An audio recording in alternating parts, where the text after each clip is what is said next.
de montrer clairement qu'il avait choisi le camp de la résistance, du changement et de l'espoir pour notre pays. C'est pour cela que, sans hésiter une seule seconde,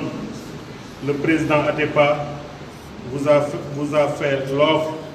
de vous céder son siège de campagne pour vous permettre de continuer à dérouler votre marche victorieuse vers le palais. En effet, en acceptant cette main tendue, vous avez fait preuve de grandeur, de respect à l'endroit du président Goudiaby, que vous considérez comme votre oncle soyez en remerciés. J'ai donc l'honneur de vous remettre solennellement et de manière symbolique les clés de l'immeuble en espérant fortement qu'il vous plaira, qu'il vous portera chance, que Dieu vous assiste et vous accompagne dans cette marche victorieuse. Je vous remercie, Monsieur le Président. Merci beaucoup, Baye Niass. Merci, Baye Niass. En wolof. En wolof donc ñu ngi sant yàlla di nuyu ñi fi teew ñëpp di nuyu le président Ousmane Sonko ci turu président Atepa Goudiaby di la dalal di la jox bés ni tey caabi siège bi di permanence pour yow ndaxte keroog bi mu yëgee caay-caay ak mbon gi nit ñu bon ñi def jëmee ko ci yow toj sa siège boobu keroog la am lu ko naqari ba tax mu jël siège bi jébbal la ko jébbal la aussi matériel bi nga xamante ne bii moom la yor lépp pour campagne yoon ko moom te yàlla dogaloon ñu kale ko ci façon yoo xamante ne yii kenn ku nekk ci ñun xam na ko donc ñu ngi lay dalal jàmm ci siège bu bees bi di la ñaanal yàlla victoire au soir du 24 février yàlla may la ndam wasalaamaaleykum wa rahmatulah. Waaleykum salaam wa rahmatulah. Merci beaucoup, président Baye Niass. On va donner la parole au président Sonko, Ousmane Sonko. Écoutez, je vous remercie. Je suis très ému par la cérémonie d'aujourd'hui, mais beaucoup plus par l'acte qui a été posé par le président Pierre Goudiaby Atepa et au-delà de lui par le mouvement Sénégal Rek. Je le remercie encore une fois de son soutien, mais je considère que ce soutien, il ne l'aurait pas accordé si la majorité, à défaut de la totalité du mouvement Sénégal Rek, n'avait pas consenti à ce soutien et à ce compagnonnage. Donc, au-delà de sa personne, je vous remercie tous au nom de PASTEF, mais également au nom de la coalition Sonko Président. Je vous félicite également,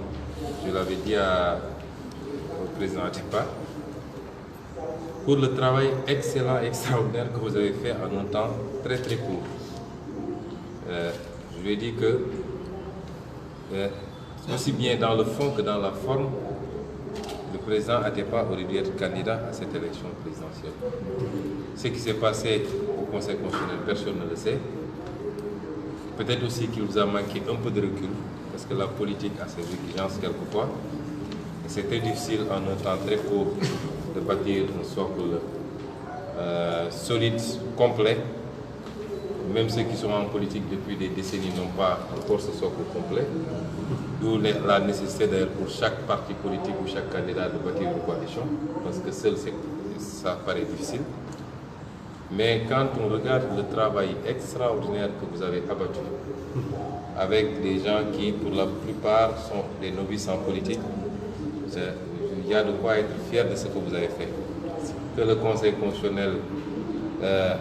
se soit prononcé de la manière qu'on connaît. Nous qui sommes passés au parrainage, nous ne pouvons pas vous dire comment ça s'est passé. Et vous qui avez été recalés, vous ne pouvez pas dire comment ça s'est passé. Parce que ça s'est déroulé dans des conditions extrêmement opaques. Mais indépendamment de cette décision du Conseil constitutionnel, je tiens à dire aux gens de Sénégal que vous n'avez pas de quoi rougir. Il n'y a pas de quoi rougir. Vous devez être fiers de ce que vous avez fait en si peu de temps.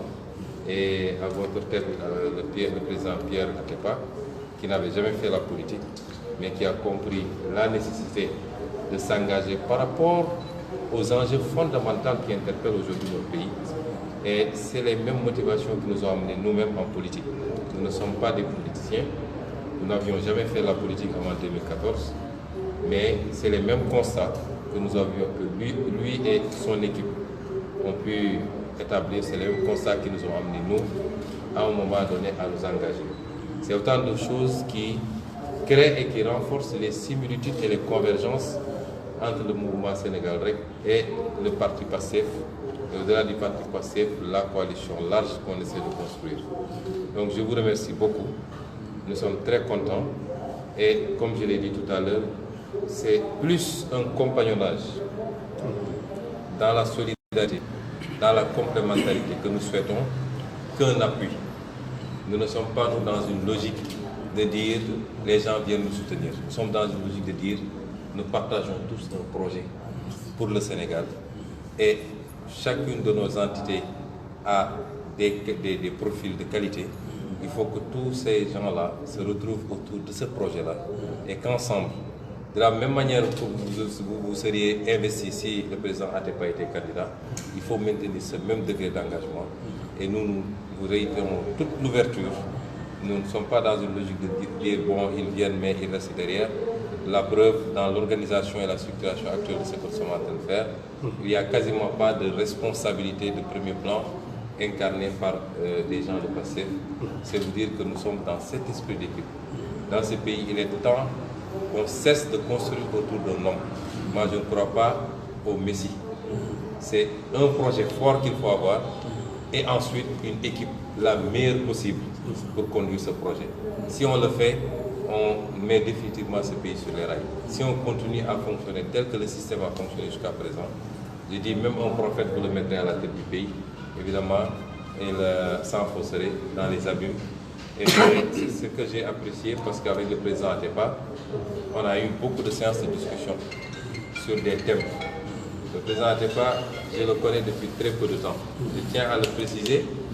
parce que il ne faudrait pas que les gens pensent que ce soutien est un soutien parce que nous appartenons à la même région. Non. Jusqu'à très récemment, je ne connaissais pas le président Atepa. On se rencontrait brièvement dans des événements qui regroupaient des Casamancés. On se saluait, mais on ne s'était jamais assis pour discuter. C'est après le parrainage que le contact a été établi. On s'est retrouvés et on a discuté programme. C'est très important. Et il ne l'a pas fait avec moi seul. Il l'a fait avec d'autres candidats. On a discuté de programme et de vision. Il se trouve que moi-même, bien avant de le connaître, je m'étais procuré son premier ouvrage, Oser, que j'avais lu de bout en bout. Et je le dis ici, parce qu'il faut être intellectuellement honnête. Beaucoup d'idées défendues dans cet ouvrage, relativement par exemple à l'économie numérique et à la relation que nous devons avoir avec un géant comme les États-Unis, beaucoup de ces idées-là m'ont personnellement inspiré quand moi-même j'écrivais mon livre Vision. Donc avant qu'on ne se connaisse, il y avait déjà une convergence d'idées. Et c'est ce qu'on a retrouvé lorsqu'on a eu le temps de s'asseoir une fois, deux fois chez lui dans son salon. On s'est rendu compte que sur toutes les problématiques, nous avions exactement les mêmes positions et les mêmes visions. C'est ça qui fonde son soutien, mais ce n'est pas un soutien parce que c'est lui qui me plaît, ou c'est lui, on a des liens, non, ça, ce n'est pas ça. Et le peu que je connais de l'homme depuis que je le fréquente, je sais que c'est un homme suffisamment indépendant pour ne pas suivre aveuglément ou mettre en avant d'autres raisons que des raisons rationnelles, scientifiques, basées sur des visions, basées sur des convergences programmatiques. Et donc je tiens à le clarifier aujourd'hui et je termine par dire que car nous vous accueillons les bras ouverts dans la coalition, vous nous accueillez les bras ouverts dans ce siège. Mais ensemble, avec tous les autres membres de la coalition, ma conviction, moi, c'est que s'il plaît à Dieu, en 2019, nous allons remporter cette élection. Inch'Allah. Et ensemble, nous allons travailler à ça. Ok, d'accord. dañuy ñëw si wolof bi. ma tënk siège am jox na la ko bàyyi ko sa loxo boole si jumtukaay yi ñooy utilisé li si mel ne ay moto 10 moto yoo xam ne dafa commandé woon uniquement pour campagne bi ak benn oto boo xam ne dafa commandé woon pour campagne bi jot ko woon a utilisé mu ne kii sama rakk la jarbaat la te sama vision benn la Sénégal lu jëm ko dëgg sa bopp Sénégal rek bàyyi woo dara ndax Sénégal lépp lu jëm la Sénégal donc loolu lan nga si tënk si wolof si jëm na si président te ba loolu mënoo defal ko Sénégal rek. maa di ko gërëm waaye lu ko raw moom di gërëm waa mouvement Sénégal rek parce que président Atepa xam naa ni démocrate xam naa ni ñi muy liggéeyal yëpp def na leen nawle donc su demee ba jël décision bu mel nii dafa fekk it waxtaan na ceeg yéen ñi mu àndal ngeen nangul ko tamit kon maa ngi koy jaajëfal bu baax moom waaye maa ngi leen di jaajëfal yéen ñi ñëpp nekk ci mouvement Sénégal rek di wax ni lii lu rëy la si ñun parce que geste bii ngeen posé Sénégal rek geste bi président Atepa def yéen mun leen mesurer sax portée bi te dafa refléter dafa wane dimension nit ki ci boppam nit ku dëggu la ci li muy def nit ku am gëm-gëm la balaa ñuy xamante yenn xamante yi ñun ñi ñëpp en tout cas ku mel ni man mënoon nañu am doute parce que Sénégal mooy réew moo xam ne wax ji dafa bëri te ñaare bu nit yàlla may nit mu xaw a réussir rek ñu bëri jàpp nañu ku réussir rek am na lu ne ci suuf wala lu ci ñuul waaye bi ñu demee ba xamante bi am li ma gis ci moom ci ay qualité mooy benn ay conviction ak ay principe lay demee jàppalewul Ousmane Sonko parce que ñoo bokk suñu Casamance déedéet daf balaa ñuy dugg ci lii daf ma woo ma dem fekk ko ñu toog waxtaan te waxtaan wi ci wàllu programme la ak wàllu gis-gis ñu génne point par point waxtaan nañ ci wàllu économie waxtaan nañu ci wàllu social waxtaan nañu ci wàllu culture waxtaan nañu ci wàllu économie numérique waxtaan nañu ci wàllu ressources naturelles yi nga xam ne bokk na ci suñu combat waxtaan nañu sax ci wàllu koppar gi muy français kon moo wax ni démarche bu rigoureuse la ñu jëloon am nañ ci ñaari réunion yoo xam ne ba 2 heures du matin ñu ngi toog di waxtaan kon ñu xam ne du soutien boo xam ne soutien affectif la wala yu demee noonu soutien la boo xam ne dañ koo teg te ni mu ko defee mën na ko defee beneen candidat kon bi mu tënkee loolu yëpp ba gis ni ndekete ñoo bokk gis-gis ci lépp ci loolu la jël décision ne ma nag dinaa waxtaan ak ñi ma bokkal bu ñu waxtaanee ba ñoom ñëpp ñu gis ni ma gisee wala li ëpp si ñoom ñu doog a formaliser leen te loolu nag bett moom mooy moom balaa ma koy xam yàgguma koo xam balaa ma koy xam liir naa téere bi mu bind tuddee ko woon Osé bi ma ko jàngee ba mu jeex li ma njëkk a frappé mooy dama ne man dama jàppoon ni ab architecte rek laa amal affaire nga xam ne dessiner plan la mooy liggéeyam waaye li mu wax ci biir téere bi ci lépp jëm ci économie jëm ci culture jëm ci langue yi jëm ci leneen ak leneen jëm suñu digganteeg réew bitim réew yi daf ma bett ba donc bi ma demee bay bind sama téere bëri na xalaatin yoo xam ne moom moo ma ko inspiré kon suñu demee ba toog waxtaan gis ni am nañu suñuy xalaat méngoo lañu loolu du doon lu ñu bett kon ñu ko ciy gërëm bu baax waaye di leen féliciter yéen mouvement Sénégal rek xam nga Sénégal engagement dafay métti lu méttee métti la surtout nag li ñu tàmbalee woon nit ñi engagement yenn forme d' engagement yi waaye dem ngeen conseil constitutionnel def na li mu def Sénégal yëpp amul kenn ku la mën a wax à part ñoom waa conseil constitutionnel ci ban anam la ñu àttee mbir mi man de jàll na waaye xaw ma nu ma jàllee wut naa samay signature déposé keneen téye nañ ko mënul a wax ci ban anam lañ ko téye kon li jot a mat a jàpp rek mooy déjà ngeen am yéeg-yéeg ba jóg ne mënatuñu seetaan Sénégal ni mu mel il faut ñu engagé loolu mooy premier mérite bi ñaareel mérite bi mooy mu jaral leen ngeen daj ci coono waaye ci diir bu gàttee noonu ngeen jot fee tabax lii ngeen tabax ba tey Sénégal rek mun naa ne bi di Sénégal yëpp mu nga bitim réew tey Sénégal rek mi ngi existé na politiquement c'est une réalité politique boo xam ne médias yi xam nañ ko population Sénégal yëpp xam nañ nit nekk na fa ci politique depuis 20 ans te li Sénégal rek def ci ñetti weer wala juróomi weer egguñu foofu kon lii ñu leen téye bu mu tax découragement am wala yu demee noonu na ngeen gën a tey dëgëralaat affaire bi def bloc derrière le président Atepa xam ni tant que Sénégal a ngi fi xeex gi du jeex te ñun ci loolu lañ doon yëngatu ndax li ko dugal moom ci politique mooy dugal ci politique kon comme yàlla def na léegi ñu bokk ci cadre bi nañu jàppante nañu bokk ndey bokk bàyyi nañuy yëggante amul kii fii la bokk amul kii fële la bokk ñun woowuñu Sénégalais yi ci ñëw jàppale ab nit woowuñu Sénégalais yi ci mbirum Ousmane Sonko man samay mbiru bopp la mooy maa ngi kurti dul sama dépense yóbbu sama kër waaye li ñëpp bokk muy réew mi nit ñi base bi ñu ci war a àndal li ñu ci war a àndee mooy benn nañu bokk benn programme bu dëgër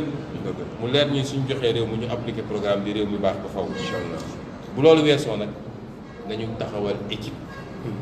équipe mooy defar réew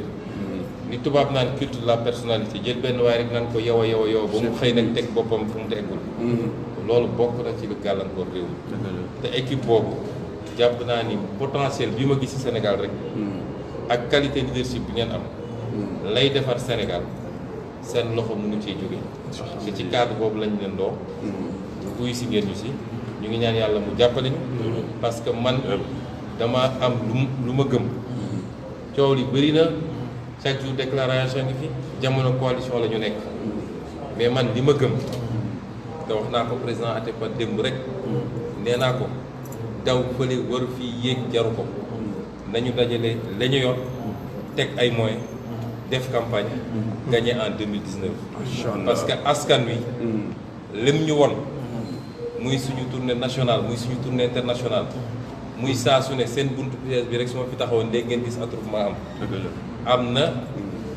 yaakaar bu ñu am ci suñu action politique kon bu ñu xaar kenn bu ñu xaar lenn nañu dimanche campagne bi commencé nañu dajale force yëpp dajale moyens yëpp dem def une bonne campagne bu soobee yàlla élection bi man am naa gëm-gëm bu dëgër ni bu soobee yàlla dinañ ko gañe inchallah mu leen di gërëm bu baax inchallah dañuy procéder